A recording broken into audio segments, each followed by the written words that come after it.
Okay, it should be rolling now. All right. What's up, Emil? Thank you for being here today.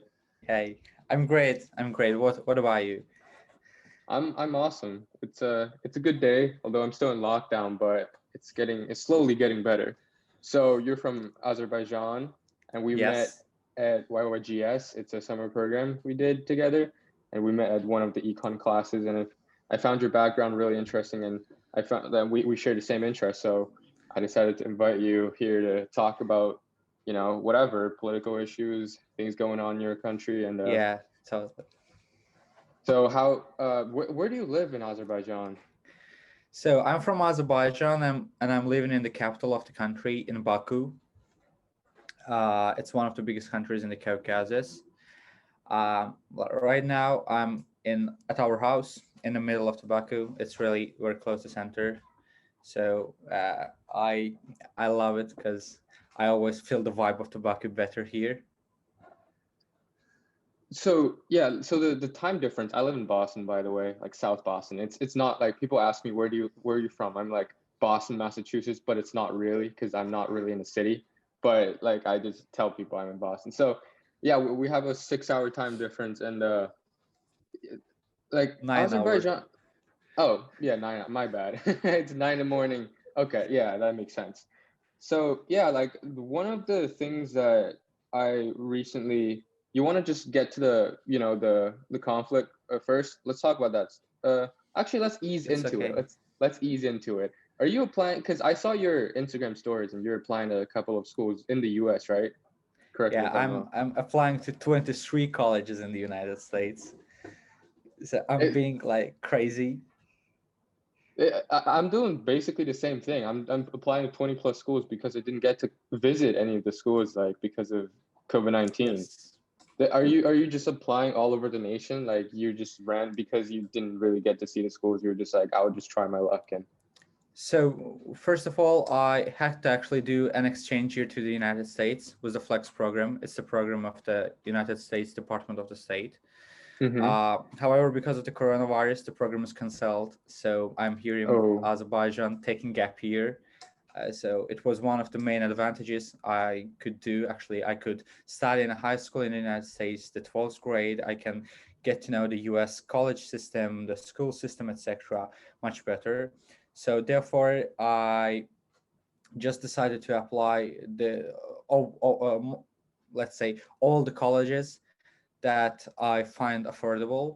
So obviously, if you're affordable. coming from Azerbaijan, or it's probably similar to most of the international students, we mainly need a full financial aid from the US colleges because it's kind of very pricey for us to study in the Mm-hmm. United States.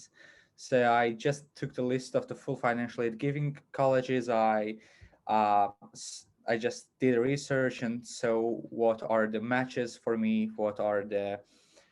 which are the schools that I would love to study in. And I got 23 schools there and applied to all of them. Got deferred from Yale in early action. But, we're still waiting for the March and the April 6th, the IV day.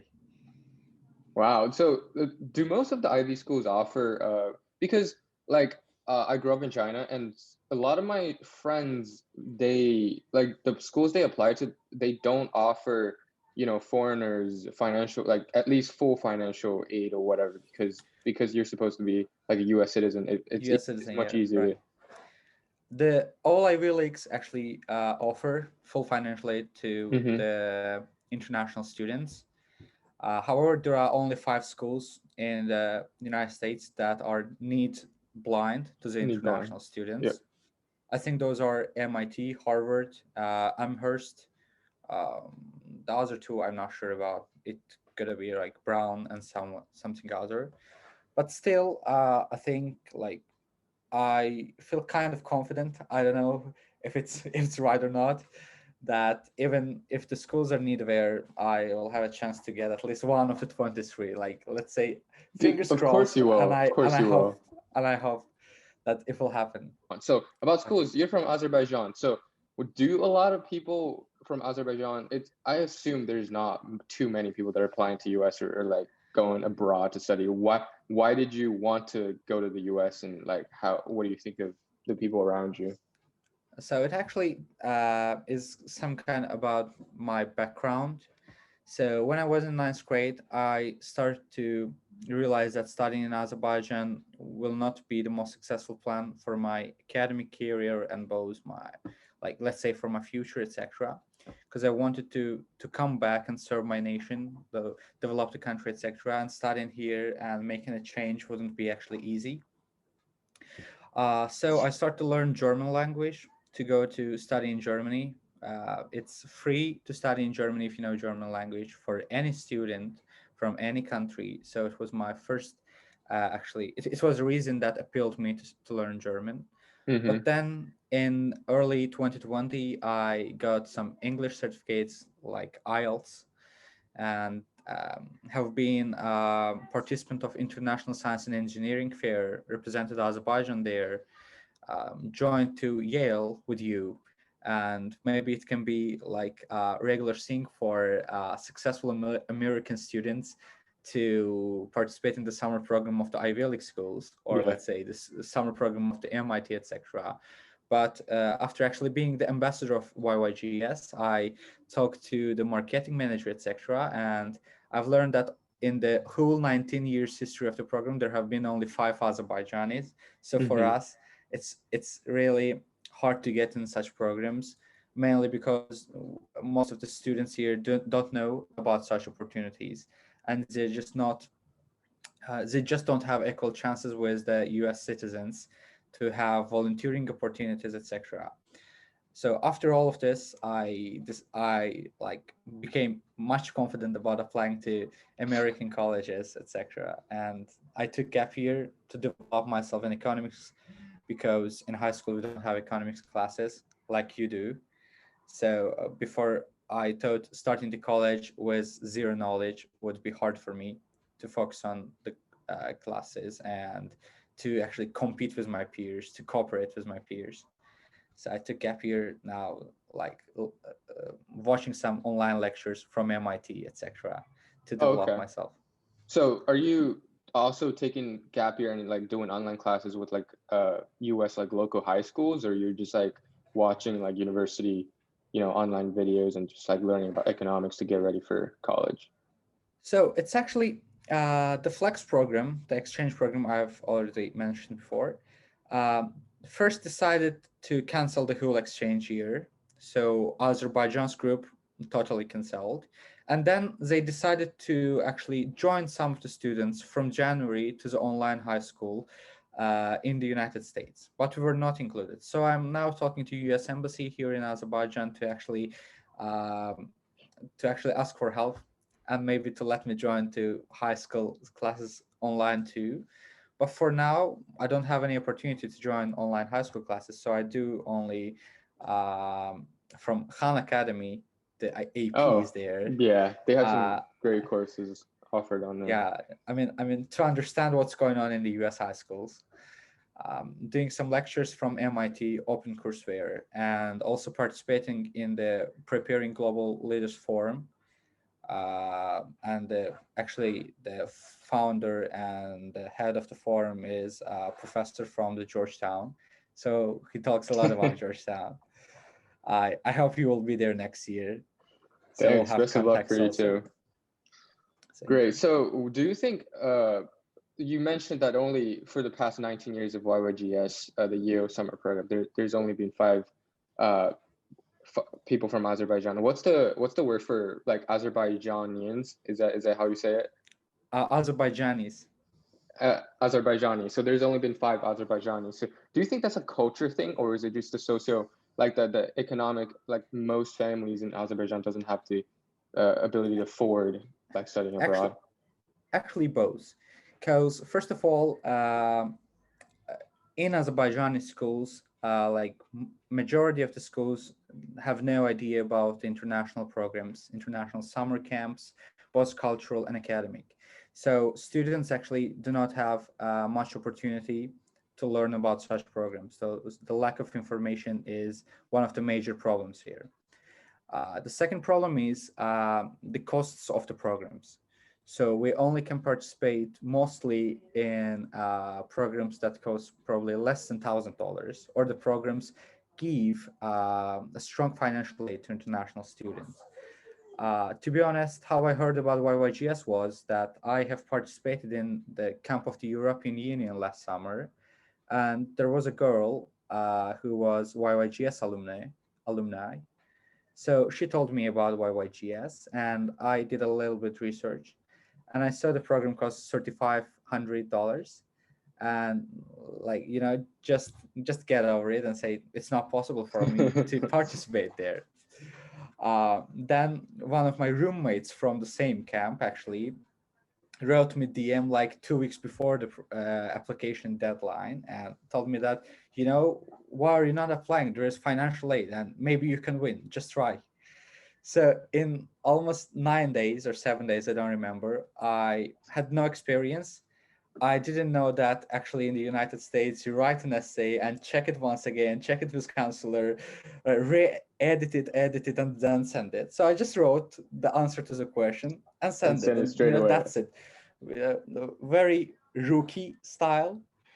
So But you I got had in. no idea, but I got in. Yeah, I was Yeah. lucky. I think I used my life luck there. So after the program, actually, the program enriched my outlook a lot, and I understood how the school system is shaped, how the teenagers, let's say, ideology is shaped all over the world, especially in the United States and India. There were a lot of students from India, China. Mm-hmm. Mm-hmm.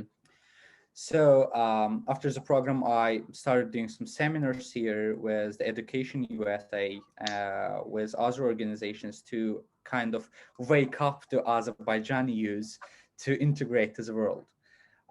I hope it will work for next years, and there will be much more Azerbaijanis represented in such international events. But for now, the lack of information, the socioeconomic background are two major reasons for students to not participate in such programs. Yeah, like, and also it's kind of a shame. Like, we're supposed to be on Yale, like on campus, but the things were canceled. I bet you'll get a much, it was already great, but you'll get a much more, better experience if we're able to be on campus and just hang out like in real Uh, life. So you know, yeah, go ahead. we make the best friends while breaks, while I don't know, while That, lunchtime, that's what while I'm saying. making silly jokes in the room at 2 a.m. So that's the experience that lacked during the online classes, because we were kind of very official. Like during the family times, we had time to talk, but to be honest, from the YYGS, I couldn't get much close friends. I mean, Yeah, there I know wasn't you. bonding going on after school because there wasn't like enough opportunities. Yeah. Yes, Have you I been to know the you US? approached. Yeah, I No, no. approached the UN. Oh, you've never been, so that would have been your first time. That would have been such a Yes, fun experience. the Yeah. past year I had to actually visit US 3 times, and all of them canceled because of the coronavirus. Yeah. Now we're on the topic of coronavirus, let's talk about it. I mean, I'm not trying to, I'm pretty sure like if you mention coronavirus, you get demonetized, but I only have 20 subscribers, so I won't earn any money anyway. So let's talk about coronavirus. Okay. So how's Azerbaijan doing with coronavirus right now? At the beginning, Azerbaijan was doing amazing. Until the March, we had no lockdown, and the cases were just like one or two per day. But in the March, actually, schools closed for 2 weeks, just for 2 weeks, and then the 2 weeks started to exit for months and months and months. Uh, and especially from the ends of the summer till December, the cases really rose up or rise up. But now we're doing great. Azerbaijan already bought 4 million vaccines from Turkey, and I think those are the vaccines produced in China. Mm-hmm. So for now, they're just vaccinating the doctors, and it's not obligatory. If you want it, you just take it. Just out of curiosity, is it free to get the shot, or like you have to Yes, pay yes, for it? it's free. It's It's free. covered by. Okay, It's yeah. it's covered by the government. Mm-hmm. Mm-hmm. For now, I think it's just for the doctors, but very soon, also the teachers at the schools, especially the ones aged more than 50, will get the vaccines Mm-hmm. because from the February 1st, the schools are actually opening for the grades from first to fourth grade. Then, step by step, the other grades will be opened, as the Minister of Education said. And then hopefully in 2 or 3 months I assume like this, everyone like us will be able to get vaccine if you want. It's it's incredible how well like other countries are recovering, and the U.S. is like so struggling big time. Like our death rates, it's just not gone down since the second like surge. And Yes. I mean, like, what do you think of it? Like, have you been tuning in the news and just like seeing all the chaotic stuff Y- going on in the U.S.? you know, I have a close friend living in the United States, studying there in Boston. Mm-hmm. Um, so when we talk about the United States politics, economics, or just the general U.S. Population, we always wonder that a country with such a developed economic uh, actually suffers from a virus that much and cannot control the situation. And also the health system, as much as I heard, like, I'm not well, I don't know well about it, but as much as I heard, the people have really huge issues about the health system because it's not covering everyone's problems Yeah, equally. our Like healthcare is the not the best in the world. It's healthcare it's just system is not. not, yeah, like most of the things are not covered by the government, so you have to have a special amount of money to get the equal healthcare with the ones they have such money, etc., which looks kind of weird to us because in Azerbaijan the whole healthcare system is covered by the government, and you all have a hospital to go, and you can do everything officially, you can do everything without paying anything, but the corruption rates, etc., it's somehow you pay, but Somehow officially you pay. officially you don't have to pay. Like, if you take Okay. only the documents and paper, you don't pay anything. Does this whole thing, like this whole mess about politics and also the lack of control over the coronavirus, does it make you more hesitant to come to the US and study, or you think this just comes because US is this certain, democracy, this type of government that, will make it more vulnerable to this disease, so it doesn't really, hold my interest at all? And what's your opinion on Trump and the, his presidency? I'm curious. So, generally, deciding to come to United States and studying there, of course, it's kind of impacted by the corona rates, etc. But if you take in general, to be able to get such excellent academic education weighs more than the Then risk of than the risks of are you sure let's about say that? coronavirus, etc.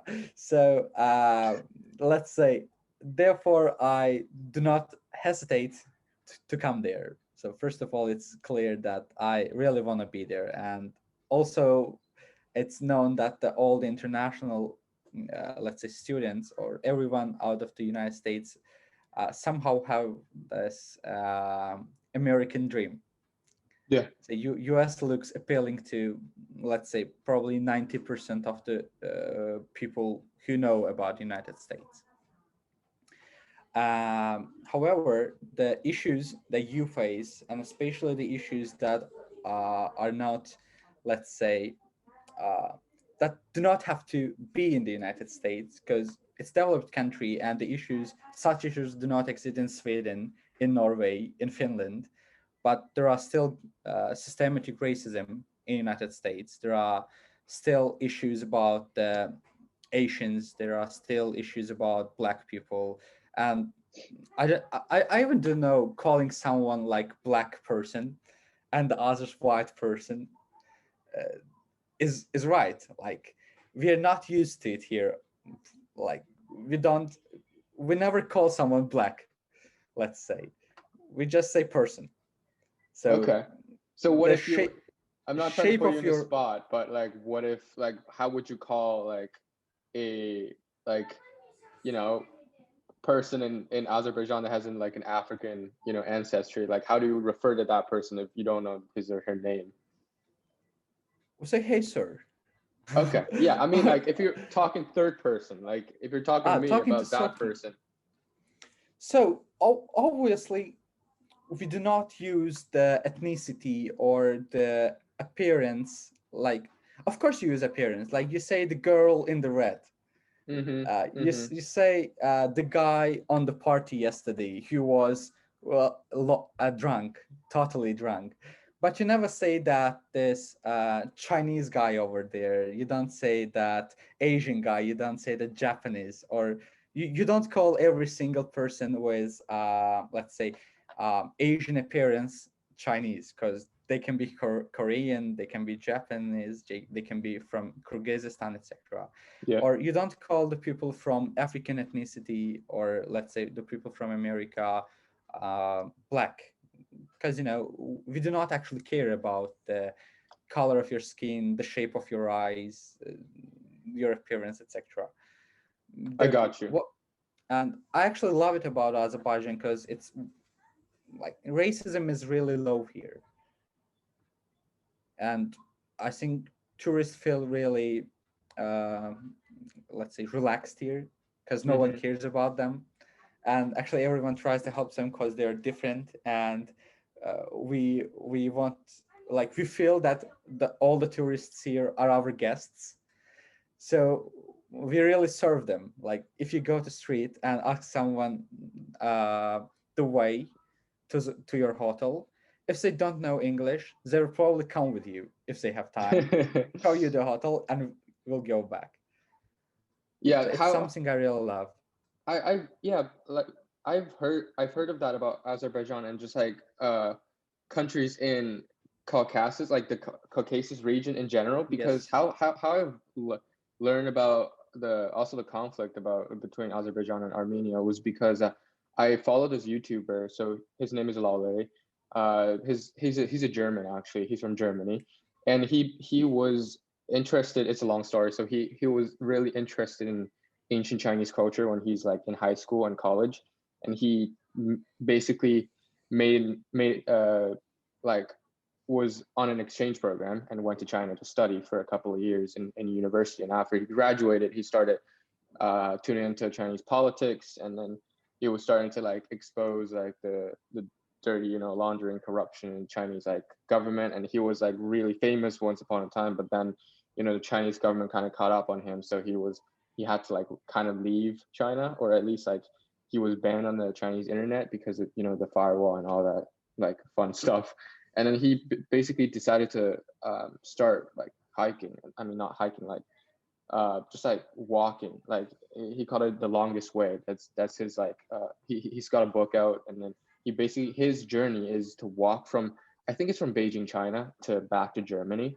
And he's right now in Georgia, Tbilisi, and then he walked through Azerbaijan, I think, and then he was like in Georgia right now quarantining because he couldn't go anywhere. But I watch a lot of his YouTube videos, and he basically talk about politics all over the world. And he mentioned that people in like those regions are generally really friendly. And then I saw his like Instagram story yesterday. So there was this like Georgian, this old man like was asking him how to get to this street like in Tbilisi, and then he wasn't from there. He isn't from there, but he knows the way, and he tells the guy like where to go, and he feels like he's part of that country. So I Yeah. feel really, yeah, the culture. I feel like culture there is like more, even though like there might not be like that much of a diversity. I mean, there's definitely like all kinds of ethnicities, but there's probably not that many like foreign visitors in Azerbaijan when compared to the US. But people are, it's just like common decency to,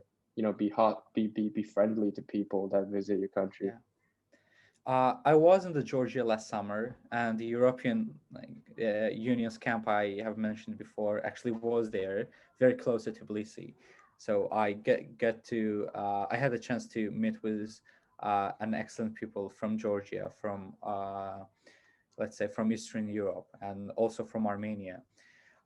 So what I think is typical about Caucasus, as you mentioned, is that people are really they really care about the foreigners, and they really try to help them, and that's something very important here, because like it's something coming from how you raise.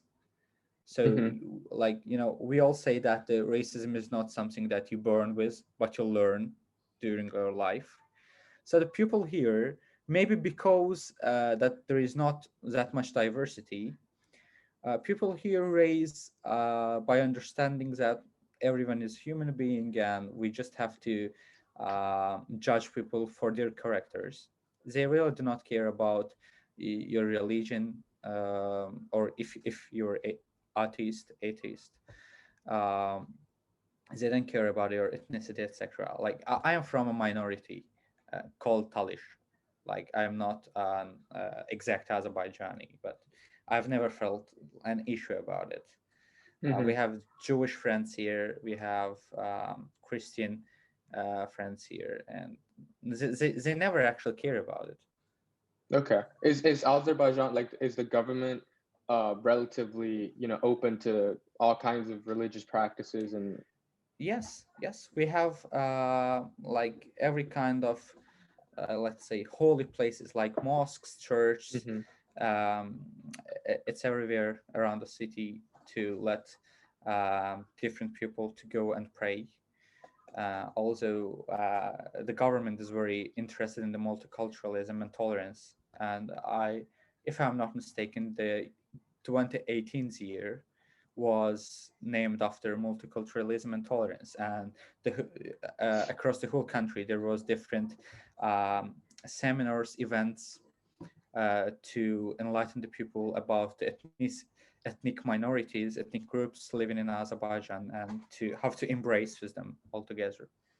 so what do you think of, like, you've mentioned about like ethnic diversity and racism in Azerbaijan and the US. So what do you make of, in the past 4 years, like, your thoughts on Donald Trump's president? Like, what's his effect on your country, your nation, or you yourself? And also, like, this resurgence of nativism. I use nativism because I don't like national. I don't want to use nationalism. I think nativism is like Donald Trump's rhetoric. Like whenever he says about, you know, we want to keep our jobs here, and we don't want immigrants to come and take our jobs. It's not necessarily like America the race first, because there's not really like a race, but like it's more America the nation comes first. And I mean that's kind of national, but nativism is like we the citizens come first. And what do you think of that approach? And what do you think of him, getting out of Paris peace agreement and all that fun stuff? So, when you see racism in Germany, it's kind of understandable because the country has a huge history, but during the whole history, the country had a majority of Germans. But how United States was established was actually different All immigrants. ethnic groups, all races founded the country. Yep. Yeah, I mean, let's say the Native Americans were already living there, but how the United States was established was thanks, let's say, thanks to the Native immigrants from Americans. yes, let's say the Spanish troops came there, the French groups came there, Portuguese people came there, and I mean, United States established on the uh, on diversity. The country is established with diversity, and then mentioning that the immigrants are should not be allowed to the country anymore uh, actually becomes kind of funny statement to me, because somehow the Trump himself is an immigrant to the America. He is also not a Native American. So the United States actually have an amazing chance with this diversity and with all the nations coming there to create one of the most peaceful nations and peaceful communities. But instead, they kind of, for me, I'm not sure. It's uh, I have a lot of lack of information. But for me, it's kind of like forgetting about your own history and not respecting the people living out there. Hmm. Absolutely. Do you have any advice for what do you think has led to this point in time in the US? I feel like the US people are like more divided either politically or like even down the racial line. People say there's a resurgence of like white supremacists, and I think there's not necessarily like a big increase in people that believe in white supremacists, but there's definitely, because of some of the words that have came out of the ex-president's mouth, there's been like a people get more comfortable, like certain people get more comfortable saying certain things that are not, appropriate or just like downright dangerous. Yes. So to give an advice, I actually think I do not have sufficient experience, and maybe at least living in the United States for a year and getting to know the people in person and living this vibe, the atmosphere there, I could understand the situation better. But what I literally hate um, about the things happening during the Trump administration is that he did not hesitate at all to call the coronavirus Chinese virus. And somehow it also tempted people to maybe start to do racism against Chinese people, or as someone from coming from the China, maybe you felt it a lot. So I think it's wrong. Like maybe Chinese government was guilty, maybe Mm-hmm. not, Mm-hmm. but the Chinese population and Chinese people is definitely not guilty here.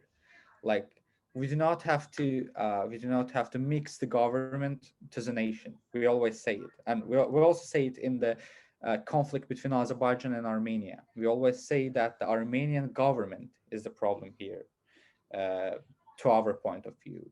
We always say the Armenian government is the one who is keeping the territories under occupation, but the Armenians Are not are not are not responsible. are Mm-hmm. not responsible. We have Armenians are the third biggest minority here in Azerbaijan. There are almost 40,000 Armenians living here, and we don't have a problem with them. Mm-hmm. And Mm-hmm. so I think what Trump administration did wrong was to actually uh, let the people or encourage the people, as you say it, to say some inappropriate views of their more openly. And they Mm-hmm. started to criticize the nations, not the governments. They started to criticize the people just because of their ethnicity or background, etc. So it's definitely wrong, but I don't know. I don't know how exactly to stop it, because U.S. citizens, or let's say the Americans, maybe have seen a lot of um, freedom and independence. So they even think that wearing mask is a violation of their rights. They Yeah, go and isn't say that that, strange? Isn't that yeah, strange? Like it's not a restriction on your freedom. It's just for your own good, right? it's like kind of weird. We joked about it a lot with our friend group, like that these people have seen too much freedom that they think that wearing a mask for the sake of the nation and for your own safety is some kind of violation of human rights. Like, Exactly. yes, the government force you to wear a mask. It's an obligatory. You must wear a mask, but it's it's somehow for the common, let's say, common wellness. You have to do it, right? Like you can't choose to not wear a mask and to cough in the supermarket and to make everyone infected. Actually, Because yeah, it's not even that. It's like if Joe Biden, let's say, uh, I believe, did he do it? Like if he puts out a government mandate that everyone has to wear a mask, the U.S. government can't enforce that. Like I can still go out and not wear a mask and get punished. I believe so because the U.S. system is like states and the federal government. Their power are both supposedly individual, like exclusive from one another. Like one can't have like Yes, yes. absolute control over the other, and like you just can't punish me if I don't wear a mask. But that's just like as you said, it's for the well-being of the society and also for your own health. So exactly, like I feel like people from other nations that might not have that much freedom precious freedom more and precious and have a better understanding of what you have to sacrifice in order to get the freedom that we're all striving for. But some nations, like maybe the US, some people in the US, they're like, oh, this is what we've been having since the 1700s, so we deserve to do whatever the hell we want, and we can just not wear a mask if I don't feel like it. So yeah, I absolutely agree with you. And as you said, things about the Armenian government and the Armenian people, I actually was thinking about this when I was like doing my 10-minute research last night. So that was a question I was going to ask you. Like, what do you think? Like, I saw a lot of the Instagram stories from you, and like, and I feel like we this conflict. I'm not. We're probably not going to, you know, tell the reader, tell the the audience that what should you do, what should you support. But like I feel like at least what I'm trying to do is to raise awareness of what is going on. And I when I first saw like your stories, I kind of looked into it a little bit, and I found out that like no one really know about this, like either in China or in the US or anywhere. What do you think is make this like lack of attention to such a huge conflict going on? Is it because this world is just like Western civilization oriented and people don't really care about anything besides the major powers? So the one thing I like made me wonder during the YYGS was that the majority of the people from the United States, especially the ones who are, let's say, whose parents also born in the United States, like who were living in the United States for, let's say, at least for 50 years. Like They second didn't generation American. like their second generation. They Mm-hmm. actually didn't know much about what's going on in Europe, what's going on in Caucasus, what's going on, let's say, uh, in some parts of Africa. Like they knew that there is somehow a problem in the Middle East. Mm-hmm. They Because it's knew that, America related, because it's yes, oil and all that stuff. yes, they knew that there is a problem between China and United States, and that's it. Like it's understandable that, let's say, some of the students don't even recognize Azerbaijan. It's a small country in Caucasus, and it's, let's say, acceptable that some of the students don't know it. But when you ask some students about what do they think about the European Union and Eastern Partnership out there, if they know where the Caucasus is, the south of the Russia, etc., they really don't care about it. It, but it's not something special to Americans, because in Azerbaijan we don't care about what's happening in Caribbean, That's true. because That's it's very far away true. from us, and it's not related to us. So Latinos, Mexicans, and that south of the North America, and let's say Latin America, is very famous in the United States, and most of the people know about it in the United States. I assume like this. But if you ask in Azerbaijan, they know about the South America, they know about Brazil, Argentina, Peru, etc. But they don't know much about what's going on there, about Latinos, about Mexican, because we don't have much connections. Hmm. So the people ignoring the war going in Karabakh is somehow acceptable, because you don't know information about it and you don't have any connection to it. Your government have, but the majority and of the population doesn't care about it. Because if you start to care about every war going around, you You have to won't have care any time about, to. Yeah, you have to care about occupation of Georgian territories by Russia. You have to care about the Belarus government. You have to Hmm. care about the occupied territories of Ukraine. You have to care about Russian troops in Moldova. You have to care about, I don't know, that what's going on in Syria, in Turkey, in Middle East, what's happening in Palestine and Israel, which is actually much more popular, much more famous than most of the issues going around. So people just don't like to learn about the issues of others because already in the United States you have your own problems. You have racism hit there. You try to gain the equal rights for black people. uh, you have to try to gain equal rights for Latinos, Mexicans. You have to solve the healthcare issues, etc. So when they say me that, Emil, we love you, but we don't know much about Karabakh. I mean, I can't say anything. I can't say that you're guilty because obviously I don't know what's happening in Nigeria too. That's a very good point. I think we're all guilty at some point of our like life that we're not too familiar with certain issues because it's just not like what happens in Azerbaijan, let's be honest, won't affect like 99.9% of Americans at the end of the day. And but I think this is changing definitely. Like as like YYGS, one of the main objective in a lot of the universities is like becoming a global citizen and like take not Yes. necessarily, you don't have to know every single detail about like all the conflicts going on, but at least have a sense and like Yes. try to make changes. So When um you hear Karabakh, you know that there was war there. yeah, like Like something's you're going on. somehow familiar. and and interestingly, like politics, even like US politics, it's like the government, they pick and choose, like as you said, Israel and Palestine, because there's a conflict of interest, because Israel and because that's the focus on a lot of, maybe even war efforts, like the oil in the Middle East. There's whenever there's interests involved, there's more incentive to, you know Yes.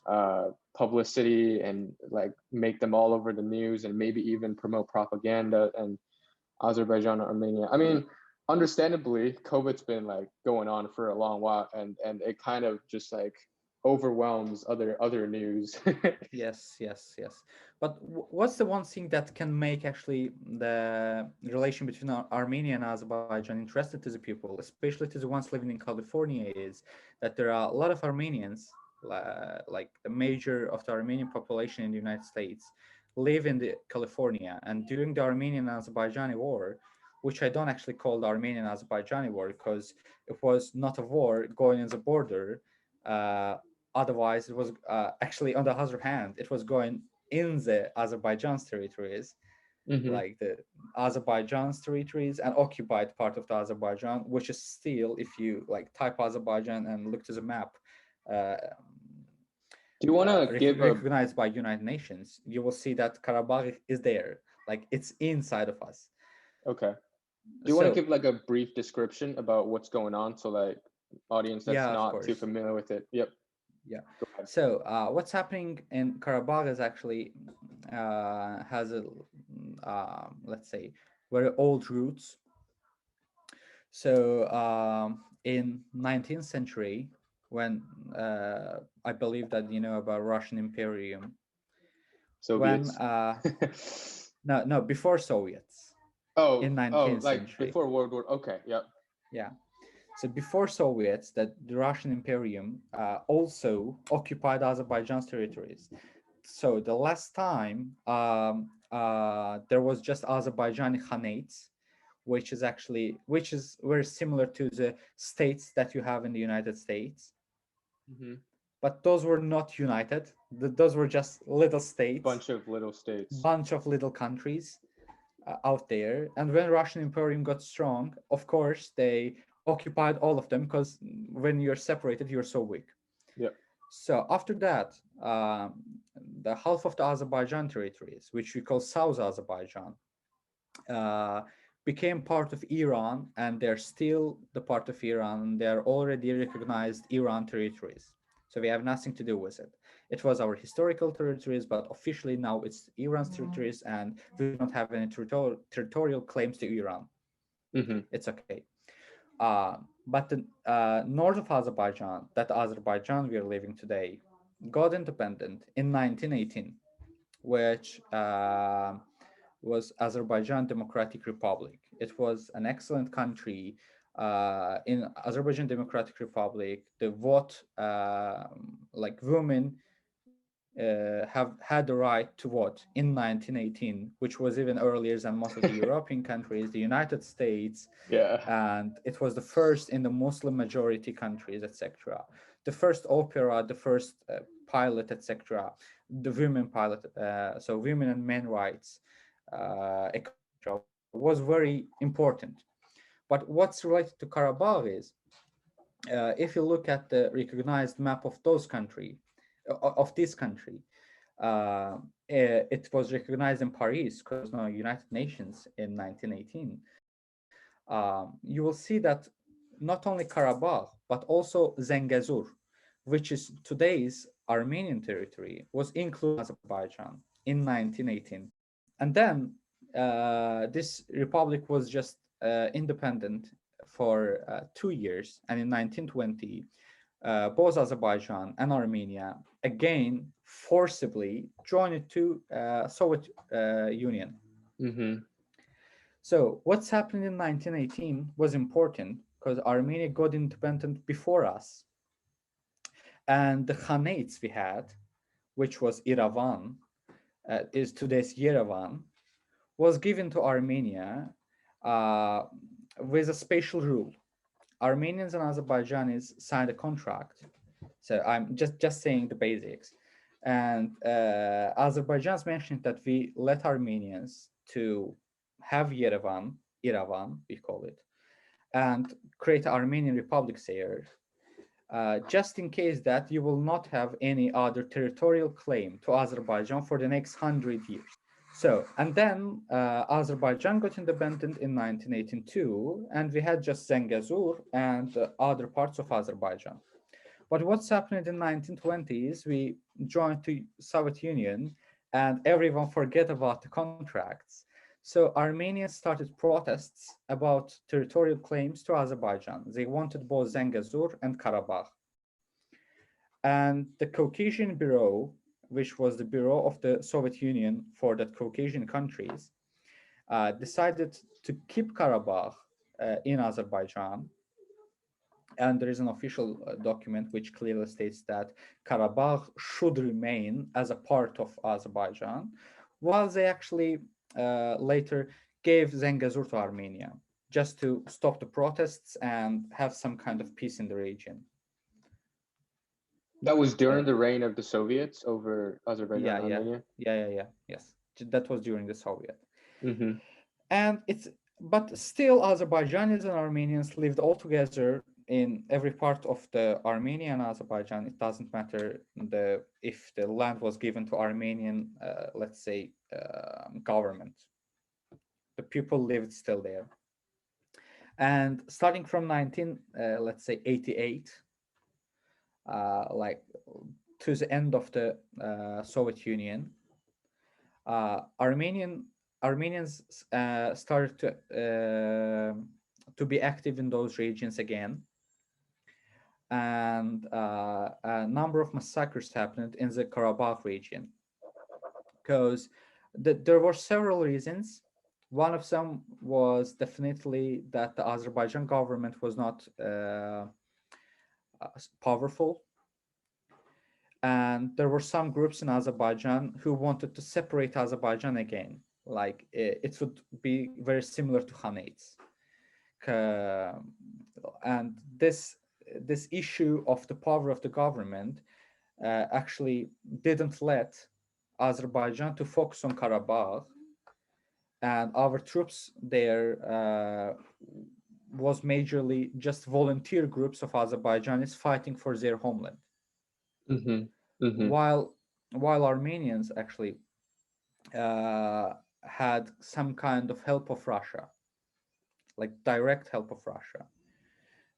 And talking about Armenians there, uh, when the Russian Empire, the first in 19th century, occupied that Azerbaijan Khanates, uh, the most of the Armenians living today in Armenia and in Azerbaijan was actually transferred to these places. to create some kind of diversity between religions, to have some kind of Muslim and Christian groups, uh, So the to Russians did that intentionally to create diversity. intentionally to create diversity and to have some kind of bleeding finger to always press on. Like they want to create chaos so they can control it better Yes, in the future. they can control it better in the future. Like Okay. it's just a Russian tactic. They're doing it. They're still doing it today by occupying some of the neighboring countries. So what's especially about Karabakh is that starting from 1990, when Azerbaijan got independent for the past 30 years, actually that massacres happened in Khojaly, in Kelbejar, and Karabakh uh, got occupied by Armenia. Even though the United Nations Security Council and United Nations General Assembly had several resolutions demanding the immediate withdrawal of all occupying troops from the Azerbaijani territories, no one cared about it. And United Nations was also not very interested because, you ask them to leave, but you don't do pressure. You just say, hey, sir, could Can you you leave, please please? leave? Yeah, can you please leave? And they say no, and United Nations say, okay, let's do negotiations for over 30 years. So it's what happened literally for the past 30 years. There was just negotiations over our own territories to get them back. hmm Uh, then Armenia actually doesn't say the territories was occupied. They say that there is a new republic there, which is Artsakh. They say that it's not related to Armenia. The Armenians living in Karabakh self-determinated themselves and created new republic. Okay, so So do it's they it's does the Armenian country like want the Karabakh to be independent instead of, becoming Armenia again? so Is that it's how it's it is? it's how it's called. Um, Massacres happened, and over approximately 1 million Azerbaijanis had to leave Karabakh. So Okay. when they leave, Armenians became majority in the Karabakh, and they did referendum and said we are self-determinating ourselves and we are a new country, Artsakh, Oh, that was the vote. So when did the in Azerbaijanis, 1990s. so they left the Yeah, Karabakh region in the forcibly. 1990s. By There whom? was Who forced them to do it? Armenians. Like there was Armenians. Khojaly massacre. It's Khojally. If you can Okay. research about it, you will see Yeah. a lot of um, like So the moments that Armenian so the it's Armenian troops just came in and tell Azerbaijanis to leave yeah. It was a time that I said that Azerbaijan government was not powerful, while because of the Armenians had divisions. Okay. yes, while Armenians had the support of Russia, so they came in and occupied Karabakh and killed most of the people, made them internally displaced people, which means actually refugees. Like 1 million Azerbaijanis became refugees and left Karabakh. And hmm until the liberation, there was not even a single Azerbaijani living in Karabakh or in Armenia. Okay. Like, I don't mean Azerbaijan citizen, I mean ethnic Azerbaijani. While in Azerbaijan, there are almost 40,000 ethnic Armenian living as our citizens. Uh, I have a question. So, when you said, originally before the Soviet was a thing, before like kind of between the Russians and the Soviets, the Azerbaijanis, you guys have a sort of union, but it was still like yes, really, yes, yes, yes, yes. like it was like the Germanic states that they were like little states, right? And Yes. there was the Democratic Republic. So how like is that the map that the Azerbaijani government are based on? Like what does the government think that this should be Azerbaijan and this should be our Okay. nation? Is it ethnicity or is it religion or what is it?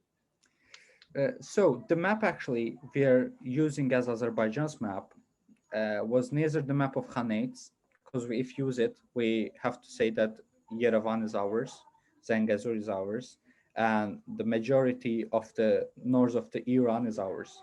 We are not telling it because it's not our territories Mm-hmm. anymore.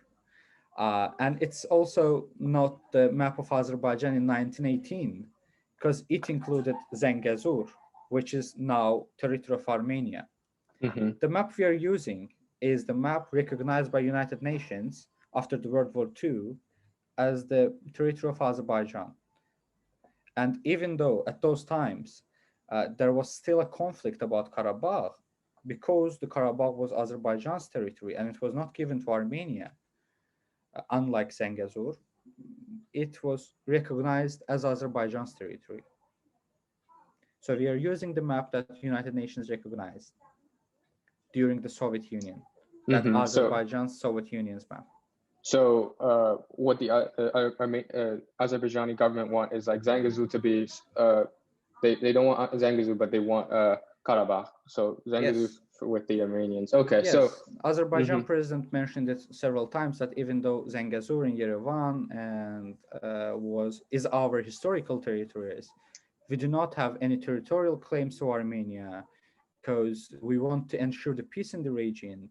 And obviously, the United Nations already recognized these territories as part of Azerbaijan. So, just respect to the borders of each other's, and then when we ensure the peace, already our populations will be able to travel to each countries and live all together. So we don't care much about it.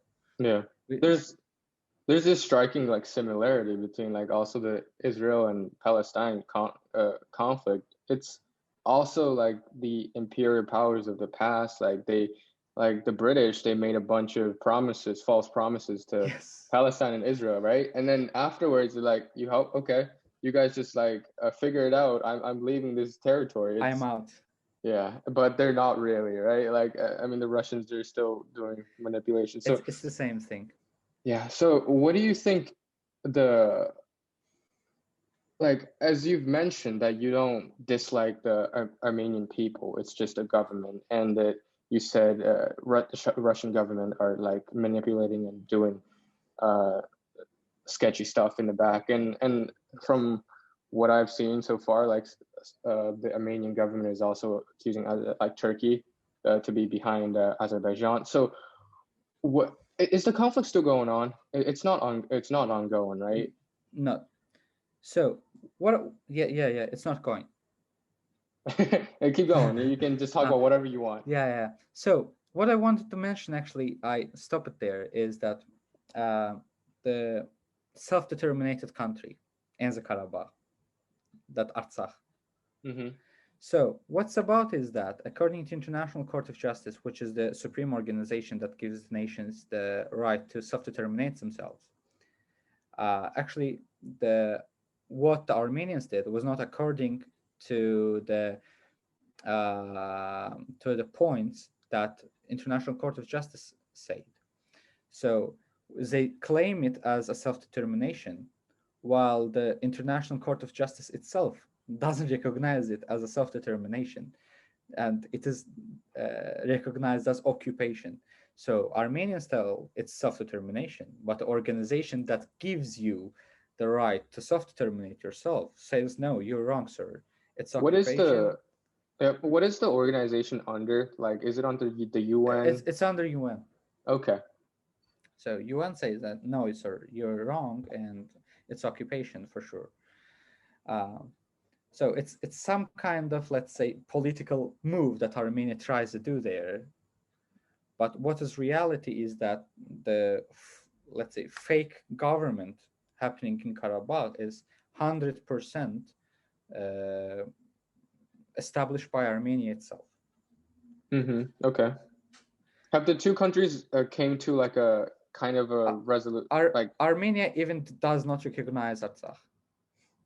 so they just want it to be independent, right? They do not recognize it. Like you tell that it's occupation. It's you tell that Karabakh is under occupation of Armenia. They say no, it's self-determinate country Artsakh.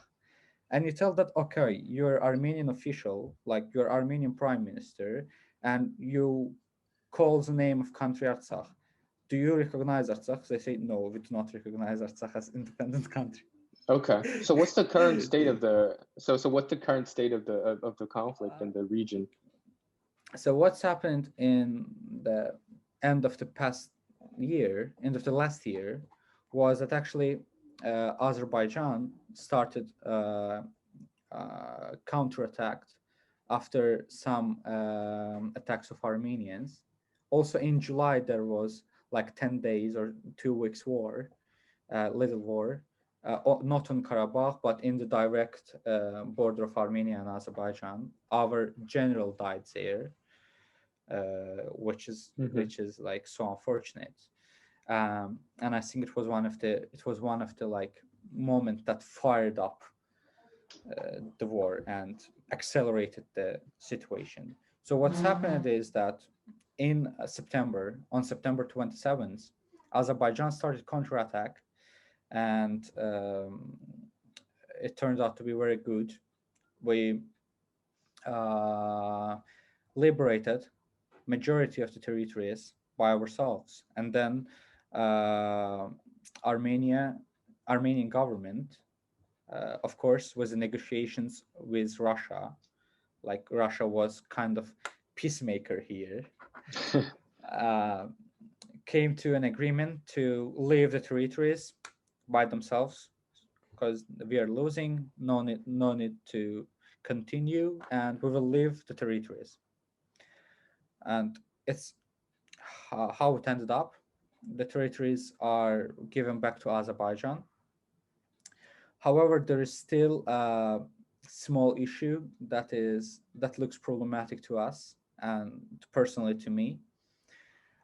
It is that uh, some parts of Karabakh, which is actually called Nagorno-Karabakh, it's in the middle of Karabakh region, uh, except Shusha, it's also a historical territory of Azerbaijan. The other territories are under control of Russian peacemakers. And the reason So Russian, they just sent in troops and occupy those regions. yes. Okay. So the, the excuse Russia said was that those are the only territories that we allowed Armenians to stay, and with the rules that they will be our citizens in the Hmm. future. Like if they want to stay here, they can stay. We don't have any problem with Armenians, but they have to be our citizens. Mm-hmm. Okay. And Russia said, for the safety of these Armenians, because it is a long conflict, we are coming there with our troops, and we will ensure the peace. And after 5 years, if you will ask us to go, we will go. But if not, we will stay for another 5 years, and it will continue like this. Hmm. And the But UN doesn't do anything about it because they don't really care. yeah, what the problem is that peacemakers, as you know, actually have to be recognized by the United Nations. Mm-hmm. Like actually, UN have to send peacemakers, Mm-hmm. but uh, but in this case, it's not recognized by United Nations. It's just Russian troops called peacemakers came to Azerbaijani territory and say that we will ensure peace here. And no one knows if after 3 or 4 years that Russian troops will fight against us.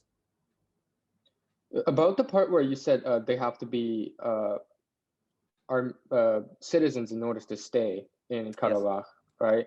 So isn't I kind of feel strange to me. Correct me if I'm wrong. So my understanding is so let's say if Karabakh becomes independent and you do not become you do and you're an Azerbaijani in that region, or if it becomes independent, it will be a country. Then you don't convert into a citizen of Karabakh. Do you and you're Azerbaijani? Do you have to leave? Like that doesn't make sense to me because you can still work there and live there, right? Even if you're not a citizen. It's Oh, the problem is that uh, Armenia and Azerbaijan closed the borders, and the citizens of Armenia are not allowed to visit Azerbaijan and citizens of Azerbaijan are not allowed to visit Armenia. So Hmm. uh, I don't know the exact reasons, but as much as I understand, some of the main reasons is that if the Armenians staying there will be the citizens of Armenia, it means that we have to actually open borders and let other Armenians to come. And it is too early for this, Hmm. because even though the government, let's say the government of Azerbaijan always mentions that we have no problem with Armenians, and even though the nations, both in Armenia and Azerbaijan, have some people that say we have no problem with each other, the majority is still nationalist. Like they have still that nationalist views, because their parents, their grandparents, their sisters, their mothers have been killed in Khojaly, and they just cannot accept Armenian to come here that early, that soon. So therefore, as much as I understand, it's the major reason that Azerbaijani government asked those Armenians staying there to be our citizens and stay with us, because it seems like the Armenian and Azerbaijani border will not open for the future, at least for the near future. What does Russia get out of all of this? Like, who do you think the Russian government is the most to blame in this situation? Yes. And what do they get out of it? Do they want to? Because I know that the Georgian conflict at the northern region, but Georgia just kind of already gave up on it because they know they're probably not going to get it back. So, what do they gain from all of this chaos? Um, I think the main problem is main goal of the Russia is to keep the impact of Russia on the governments of the countries. I mean, what happens in Moldova is that Russia had its troops in Moldova, and when finally the democratic president was chosen in Moldova, she asked Russian troops to leave the country. The same thing kind of happens in Ukraine. The same thing kind of happens in Belarus. The same thing happened in Georgia while they occupied Abkhazia and Ossetia.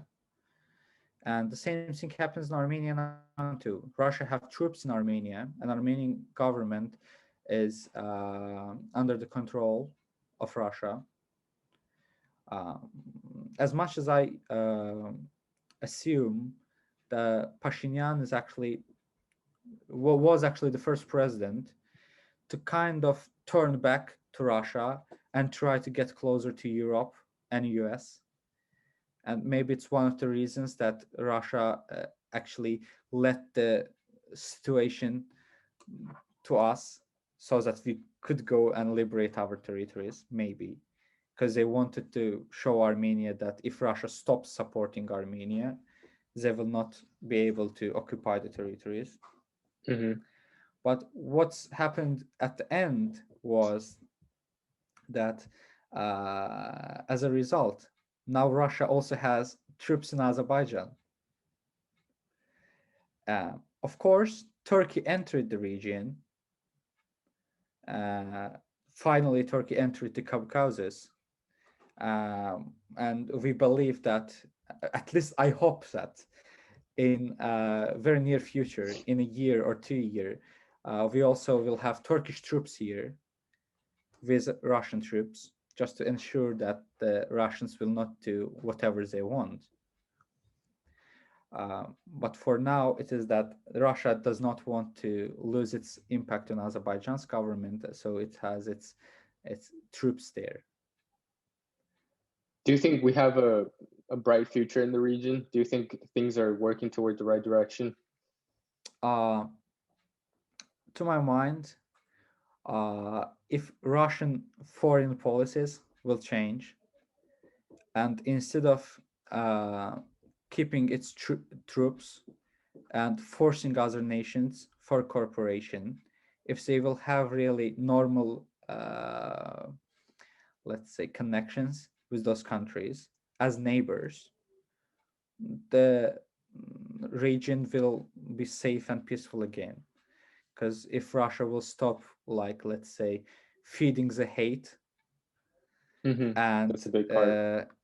keeping the fire there, um, everything will end. But for now, when Russian troops are there, um, by actually telling that we ensure Armenians uh, who lived the Karabakh during the war, now they have a right to come back to the place they live. Uh, by actually telling that we ensure they are coming from the border, actually Russia can bring terrorists, Russia can bring, I don't know, weapons, Russia can weaponize those people there too. And when, let's say, Azerbaijani government will do something that Russia do not like, they can start very easily new crimes there in Karabakh. Yeah, was the U.S. Involved in any of this conflict, or did they try to, The, engage in any way, sort of form? there is actually Minsk group. Uh, it's the group of the major three countries in the Minsk group is France, US, and Russia. For over 30 years, those countries actually try to solve the issue peacefully. But what turned out to be in exactly the last Karabakh war is because of presidential elections, I think US has its own problems. So United States couldn't actually interfere a lot. France, uh, that the France actually for the past 30 years mentioned that we are working according to United Nations and we try to ensure that Armenian troops will leave the territory peacefully. But during the war, French government came up and said, we are with our Armenian brothers and sisters and we will support you, which shows obviously that France was the problem in the Minsk group. They just didn't want us to liberate the territories. And Russia stayed neutral in the first part, even though most of the weapons that Armenia used against Azerbaijanis are the weapons that From Russian. they got free from Russia, Hmm. free of charge. Russia said, like, we don't, Putin said, we don't interfere with the internal policies of other countries. I watched Like, an he, interview. Yeah, I watched an very interview honest. between Putin and some other I think there's an American journalist, and RussiaGate is a big thing like in the U.S. It's sort of a conspiracy theory. I think the Russian intervention in U.S. politics it exists, but it's minimal in my opinion. But I don't I really think know so what's too. going on. But what Putin, yeah, he said exactly what you said. We don't interfere with anything in foreign politics. It's Perfect, just honest Putin, right? So, but what's happened at the end that Russia actually joined it and said, okay, guys, enough, stop war. Uh, they gave us the rest of the territories under occupation back, but they bring their troops to the spatial part of the Karabakh. yeah. It's I mean part of the reason why, of course, you're a very interesting person, and I just would like to talk to you. But a big part of the reason why I think I wanted to do this with you ASAP, I have other plans with like American politics, but I think this is pretty critical. Is that it's not just about Azerbaijan, Armenia, or any other regional conflict. It's about we talk about like what's going on with the Uyghur community in China, and I'm not allowed to talk about it too much because I still want to go back to China. But like a lot of those different conflicts, they have a lot of things in common, and like crimes against humanity and violation of human rights, it's very prevalent, and especially U.S. media and also like any other media in the world are also Yes, guilty about this. Is they only report, sometimes it's biased news, sometimes it's news that's worth them reporting because their interests are involved in it. But it's sort of like that dilemma of when like for example during before World War II, like in the 1930s, when the Germans were punishing maybe the Jews, the Jewish community, some group of people like the Gypsies, maybe they weren't able to, they weren't powerful enough, so they couldn't stand up for the Jews and be like, you guys are doing the wrong thing. But the next thing you know, they're also another communities like also being, slaughtered involved. by the Nazis. So it was like if we don't stand up for one crime, then the next thing you know, something that relates to you happens. Yes. you're the next person. So Yes. yeah, S- I hope you guys the best. Like, what do you have to add? So the problem with the media actually, I thought the media, at least like let's say the organizations such as New York Times, like BBC, CNN, I thought they are giving the right news always. But what we have seen during the Karabakh War, what we experienced firsthand, was actually they can sometimes be afraid and they can sometimes be biased as well. During the Karabakh War, Armenia actually fired missiles to Ganja, to Berde, and to Terter, even to Mingechevir and Khzı, which are the regions of Azerbaijan out of the war zone. Mm-hmm. Like there were no military objects in those regions. Yep. They fired a missile to the On center of citizens, right? yeah, to On the center of Ganja. It's very near to the Ganja Bazaar, and citizens died there at 1 a.m., 2 a.m. at night when everyone is sleeping at a house, so that they ensure that everyone is at home. They fired missile to Ganja again, and people died there. Approximately 100 civilians in Azerbaijan out of the war zone died during the war, while zero civilian in Armenia out of the war zone died. And in the war zone, like the civilians of Armenians living in Karabakh, because they already lived in Karabakh, it's still 3 times less than the civilians in Azerbaijan died during the war. They were in the war zone, and approximately 30 civilians died, unfortunately. But we were out of the war zone, and 100 civilians died, and even more injured. So what's important is that uh, the international media uh, covered it very late. mm-hmm. And when we read the article, we have seen that they're also afraid to say everything directly. Like they covered it very basically, and Superficially. yeah. And when we learn, like there were Azerbaijanis asking to CNN, etc., or BBC especially, that why the articles are not very comprehensive. They say that we share an article and Armenians start to protest. We get hundreds of our phones don't stop. They are just calling us, they're emailing us, they're not letting us, and somehow we say okay and we're changing the text. But Azerbaijanis, they say do not do this. So so we are covering some kind of basics to not let things happen. The United Nations shared the names of students, like shared the names of children under 18 years old, died in the Karabakh War, and they just wrote the names, not surnames, and not the nationalities, while all the children died were Azerbaijanis. They didn't include, like there were some names of, like there were one Russian name, and when you first read it you think maybe he's Armenian. What the reality is, he was a Russian citizen living in Ganja, actually visiting um his relatives there, and he had to go back, so he died there.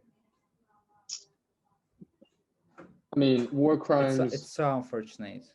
And Uh, work, and when the international media does not cover the war crimes after 30 years, you can't find facts about it.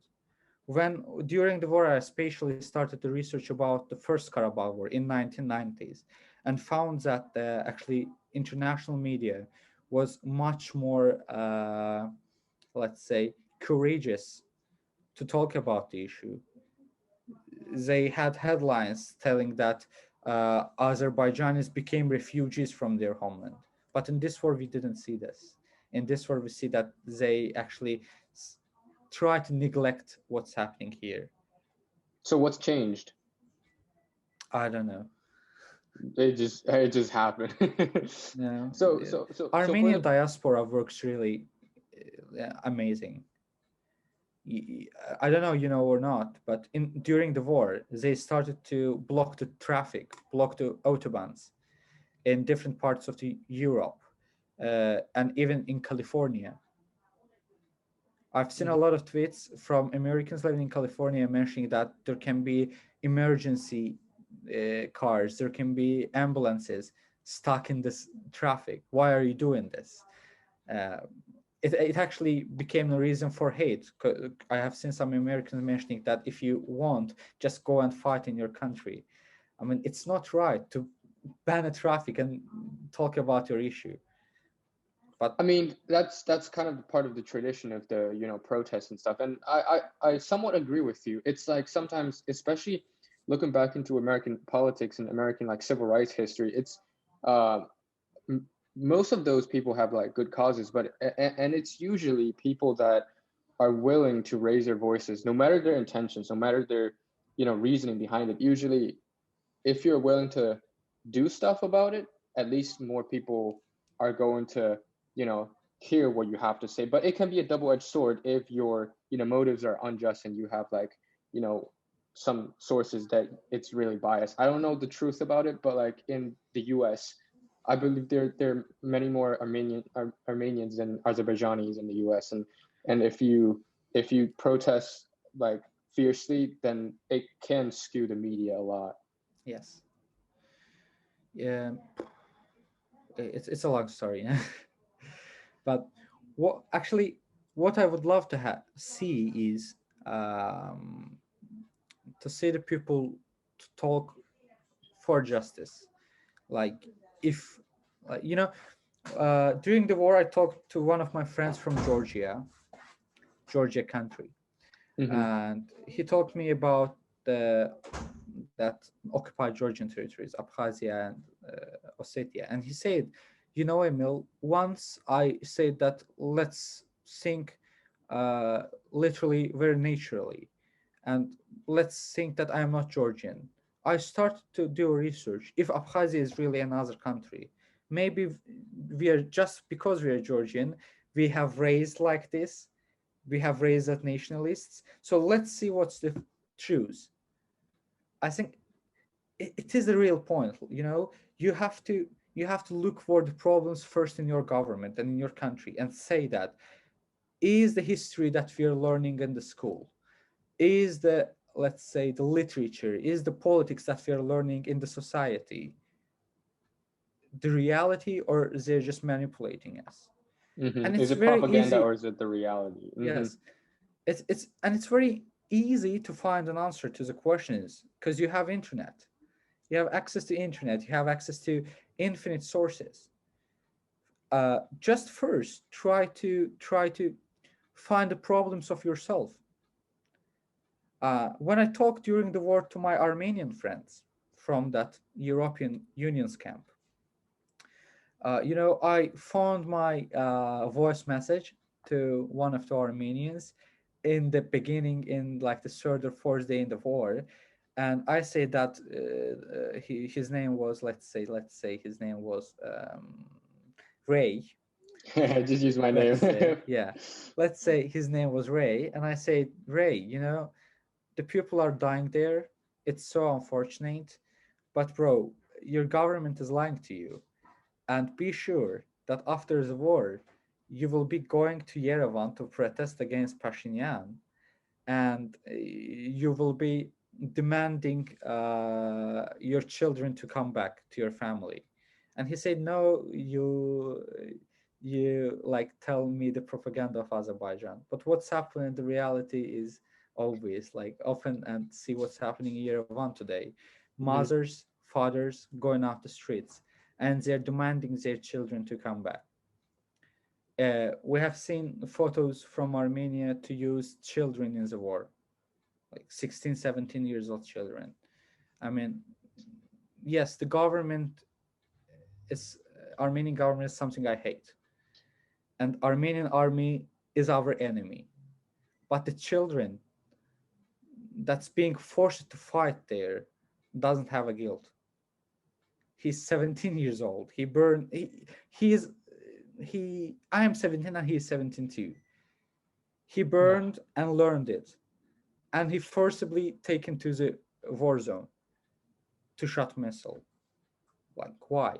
Why the 17 years old kid who can be a lawyer, economist, doctor, who can save the world, who can save people, have to die there just because of the government?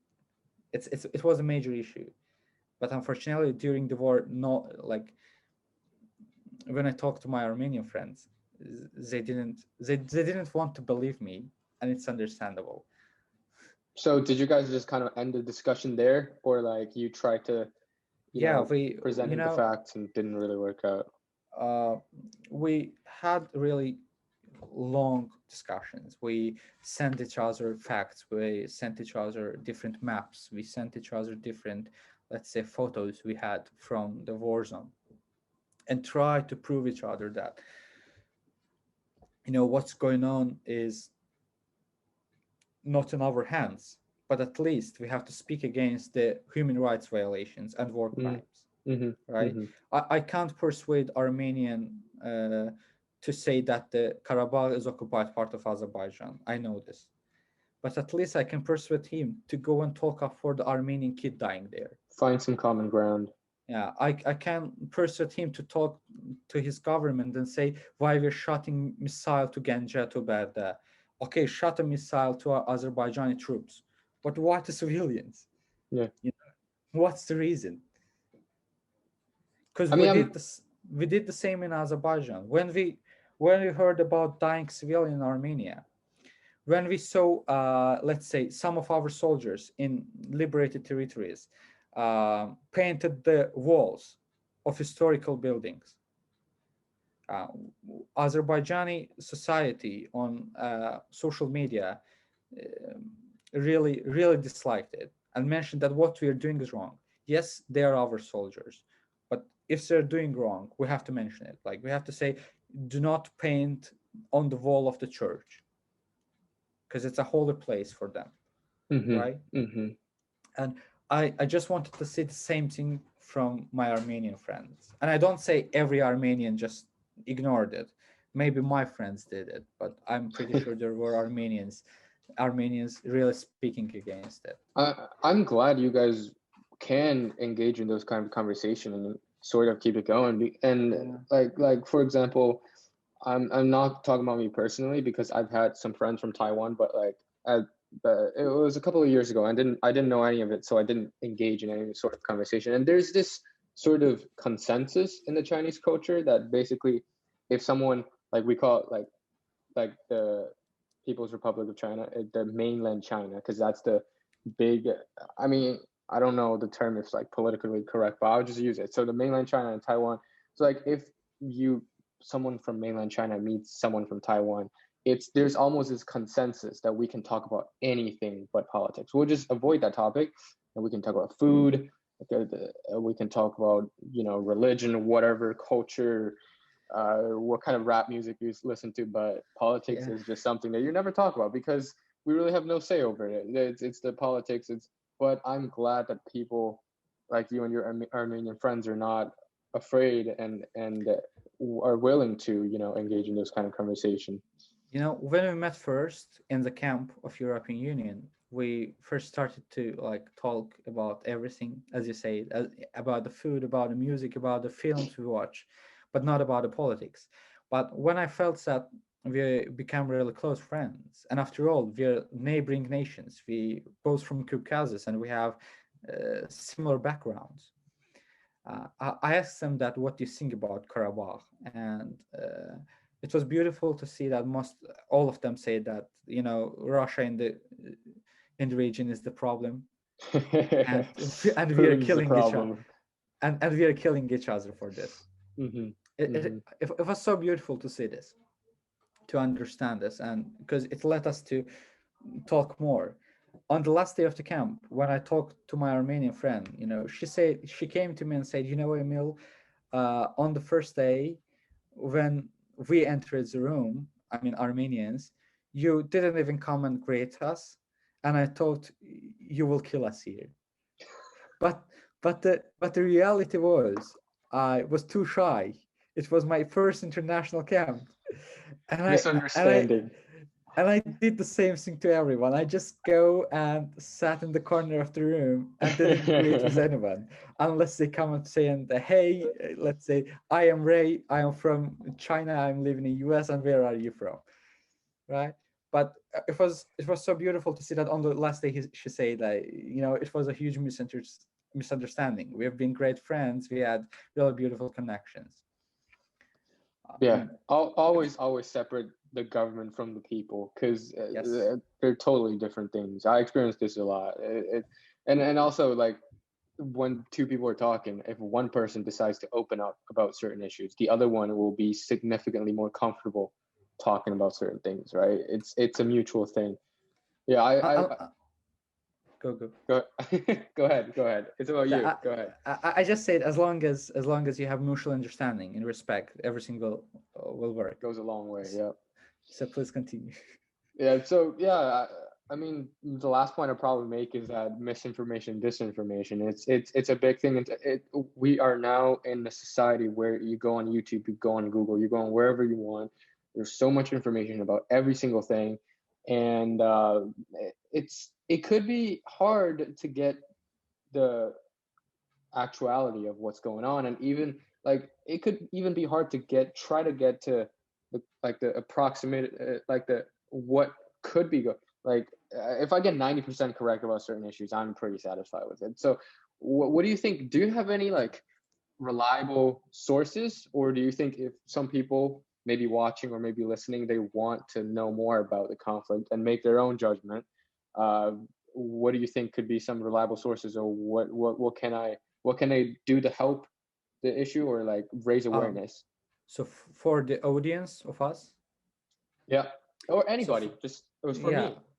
So first of all, uh, after my every speech about that kind of let's say issue problem, I always tell that even though we're good friends, please do not trust me. Go and do your own research Yeah, and fact check. Check that if whatever I say is right or wrong, and you can check it easily. Like, if you want to learn about official sources, just search about the resolutions of the United Nations, first of all, because it's a supreme organization and the international law is controlled by UN. Just go on the website or type in the Google that Armenia Azerbaijani conflict, UN's approach, or type about the UN resolutions about Karabakh, right? And you will see what did UN say in its resolutions. If you want to check it once again, like in the resolutions, UN say that occupant troops of occupied territories of Azerbaijan. Go once again and watch some videos from the sources that are neither Azerbaijanis nor Armenians. third party, From, yes, third unbiased. party, but from several sources, because those third party, let's say, can be can also be biased, Yeah, right? that's true. So you have to find three to five to seven third parties. You have to listen to the speeches of Georgians, Turkish people, Americans, Russians, to get what it is really going on about the problem. So it's what really I can say. Like, I I can't say like open and read the history book and learn about the 15th century Azerbaijan, because It's not very yeah, realistic. that's not realistic and that's not interesting, right? Yeah. As an Azerbaijani, I just learned my history, and especially after the high school, I forget some parts of it. Not some, but most parts of it. And I'm pretty sure it's the same for you. Like, you don't remember the every single detail about the history of your country, but No, I you don't. remember the ones that you can use in the conflicts. So mainly in the 19th, 20th, and 21st century history and politics. So whatever I say today must be fact checked. If any of our friends watching us want to mention Karabakh war anywhere, want to go to their like dad and say, "Hey, dad, you know what's happening in Karabakh?" If you want to tell that, please fact check. Be sure whatever I said is true. Make sure that I'm not biased. Make sure that I'm not lying to you, and then please just then go up and let's talk about it to someone. Awesome. I think this is a great way to end this podcast, this episode. Yeah, like I think people just I encourage everyone, including the two of us, to just pay even like nominal like effort into like some just always has curiosity and be critical, be be skeptical about the information you hear. And you don't have to, as you said, read all the history books about Azerbaijan and Armenia for the past 1,000 years to understand what's going on. Just try to find objective sources, and try to compare and contrast different sources, and always be curious and critical about your standpoints, your perspectives. Yeah. And if I want anything, like anyone to take away anything from this episode, I just want people to know that. And also, like, from the videos I've watched and from the YouTuber I've watched, is like those countries in uh Caucasus, is that how you say Yes. it? Yeah, those are beautiful countries. You guys have much more than just politics and like some weird conflict going on. Just Yeah. visit those countries, visit different cultures, and learn from other people. And the world is much more than our home country, and there's much more to explore. Yeah. So Of course.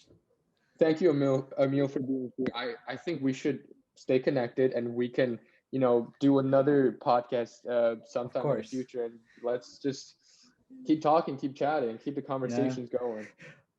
I'm kind of bad friend who doesn't DMs or writes to his friends a lot, Nah, it's fine. I'm because awkward online too. I can't uh text properly. yeah, yeah, I really think about them. I really think about you too. I say that, you know, I I I promised Ray to have a conversation with him, but then I say that, okay, maybe at the evening, okay, tomorrow, and then it goes, you know. So I'm a bad kind of friend on that point, but always be sure that you're always on my mind. So do not hesitate to write me, because I answer you with a huge happiness. Of course, I will. Let's keep in touch. All right. Thank you, guys. Thank you for you being here, Emil, and thank you for tuning into this episode. We'll see you next time. Thank you. Bye. Goodbye.